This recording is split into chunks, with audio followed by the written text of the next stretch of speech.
In today's video, I'll show you how you can share your screen on Facebook. Facebook have just released a new feature where you can share your screen in a video call on Facebook. So I'll show you how you can do it in this video. If it helps you out, please do leave a like and comment down below.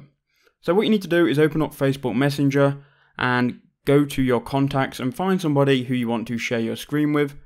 Click on that person and you need to start a video call with them. So click on this button here like you usually would do to start a video call. I'm going to call someone now and then I'll be back. So now we're inside a normal video call. Now all you need to do to share your screen, what you need to do is you need to click on the screen and then you'll see the normal 4 buttons that we can press.